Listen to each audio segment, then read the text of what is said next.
तो देवियों और सज्जनों, कैसे हैं आप लोग। उम्मीद है कि बेहतर होंगे। आज की इस वीडियो में हम बात करेंगे अति सुधो स्नेह को मार्ग हैं, जो कि कवि घनानंद की रचना है, उसके संपूर्ण व्याख्या के। तो फटाफट से शुरू करते हैं, क्योंकि इससे पहले मैंने कवि परिचय कर लिया था। तो व्याख्या आज होगा, देखते हैं फटाफट से। इसमें बोला है, अति सुधो स्नेह को मार्ग है, जहाँ नेको सयानप बांक नहीं, तहाँ सोचे चले तजी आपन पो, झुंझके कपटी जे निशांक नहीं। अति सुधो, अति मतलब बहुत, और सुधो मतलब होता है सीधा, स्नेह मतलब होता है प्रेम या प्यार, और मार्ग में होता है मार्ग या रास्ता। यानी प्रेम का जो मार्ग है, प्रेम का जो रास्ता है, वह अत्यंत ही सीधा है, बहुत सरल है। अति सुधो स्नेह को मार्ग है, जहाँ नेकु सयानप बांक नहीं, तहाँ सांचे चले तजियापन को, झुंझके कपटी जे निशांक नहीं। ठीक है, यानी प्रेम का जो मार्ग है, प्रेम का जो रास्ता है, वह अत्यंत ही सीधा है, सरल है, जहाँ पर नेको, नेको में होता है तनिक भी, सयानप, सयानप में होता है चतुराई, जहाँ तनिक भी चतुराई नहीं है, और बांक, बांक में होता है टेढ़ापन। तो जहाँ पर ना तो तनिक भी चतुराई है, ना ही टेढ़ापन है, अर्थात यह मार्ग अत्यंत ही सीधा है और अत्यंत ही सरल है। इसमें आगे बोला है, तहाँ सांचे चली तजी आपन पो, झुंझके कपटी जे निशांक नहीं। और इस रास्ते पर, यानी प्रेम के रास्ते पर, सच्चाई के साथ चलना पड़ता है। कैसे? सच्चाई के साथ चलना पड़ता है, अहंकार का त्याग करके चलना पड़ता है। और जो कपटी लोग होते हैं, वह इस रास्ते पर चलने से झिझकते हैं। ठीक है, आगे की पंक्ति है कि घनानंद प्यारे सुजान सुनो, यहाँ एक तय दूसरों आंक नहीं।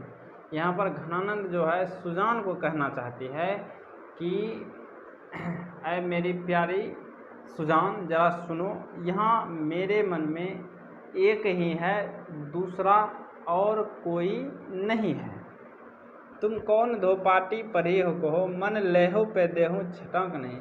और तुम कौन सी पाठ पढ़ ली हो, जो कि मेरा मन, यानी पूरा मन होता है 40 किलो के बराबर, यानी मेरा सर्वस्व ले चुकी हो, और बदले में छटांक भी नहीं दे रही। छटांक मतलब होता है माप तोल का छोटा पैमाना, यानी तनिक भी नहीं कुछ दे रही हो बदले में। ठीक है, तो एक बार इसका रिवीजन फिर से करते हैं। अति सुधो स्नेह को मार्ग है, जहाँ नेको सयानप बांक नहीं, तहाँ सोचे चले तजियापन को, झुंझके कपटी जे निशांक नहीं। यानी प्रेम का मार्ग जो है अत्यंत ही सीधा है, सरल है, और यहाँ तनिक भी टेढ़ापन नहीं है, चतुराई नहीं है। और इस रास्ते पर सच्चाई के साथ चलना पड़ता है, अहंकार को त्याग करके चलना पड़ता है, और जो कपटी लोग हैं वह इस रास्ते पर चलने से झिझकते हैं। तीसरी पंक्ति है कि घनानंद प्यारे सुजान सुनो, यहाँ एक तय दूसरों आंक नहीं, और तुम कौन दो पाटी पढ़े हो कहो, मन लेहो पे देहो छटाक नहीं। तो यहाँ पर घनानंद कहते हैं प्यारे सुजान को कि सुनो, यहाँ मेरे मन में सिर्फ एक ही है और दूसरा कोई नहीं है, और तुम कौन सी पाठ पढ़ ली हो, जो कि मेरा सर्वस्व लेकर छटाक मतलब थोड़ा सा भी नहीं दे रही हो कुछ। अगली पंक्ति है कि मोह असुआ नहीं लय बरसों। इसमें घनानंद जी जो है बादल के माध्यम से कहना चाहते हैं सुजान को कि पर काजही देह को धारी फिरो, पर जन्य जथारत है दर्शों, निधि नीर सुधा की समान करो, सबहें विधि सज्जनता सरसों। क्या बोल रहा है? पर काजही देह को धारी फिरो, परजन्य जथारत है दर्शो। परजन्य को कहते हैं बादल। परजन्य किसको कहते हैं? बादल को।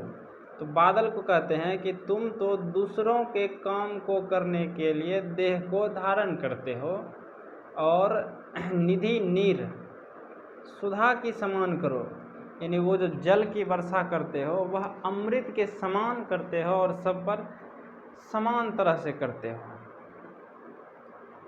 आगे है घनानंद जीवन दायक हो कछु मेरी पीर हिये परसो। इस बार यहाँ जो घन आनंद लिया गया है वह बादल को संबोधित किया गया है। यहाँ पर लेखक अपने बारे में यहाँ नहीं कह रहा है, यहाँ घन आनंद का मतलब बादल है। तो बादल को कहता है कि बादल तुम तो जीवनदायक हो, जीवन दाता हो, तुम तो हमेशा दूसरों की भलाई करते हो। कछु मेरी पीर हिये परसो, कुछ मेरे पीड़ा को भी तो स्पर्श करो, मेरे हृदय में जो पीड़ा है उसको भी तो महसूस करो।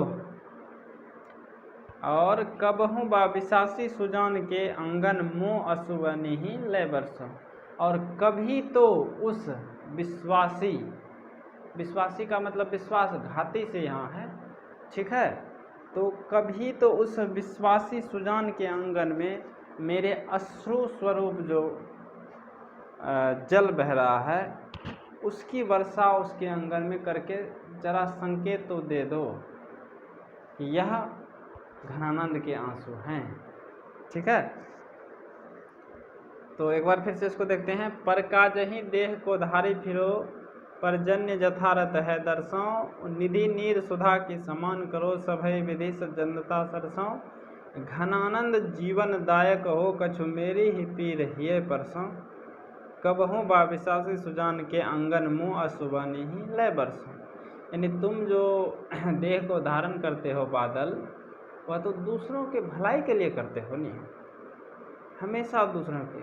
और यह जो जल तुम बरसाते हो यह अमृत के समान है, सुधा, सुधा में होता है अमृत, अमृत के समान जो जल की वर्षा करते हो, एकदम ये बहुत सज्जनता वाला काम है।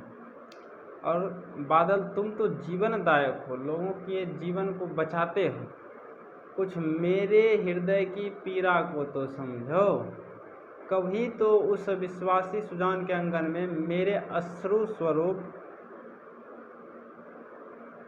जो जल है उसको लेकर के बरसो वहाँ पर, ठीक है।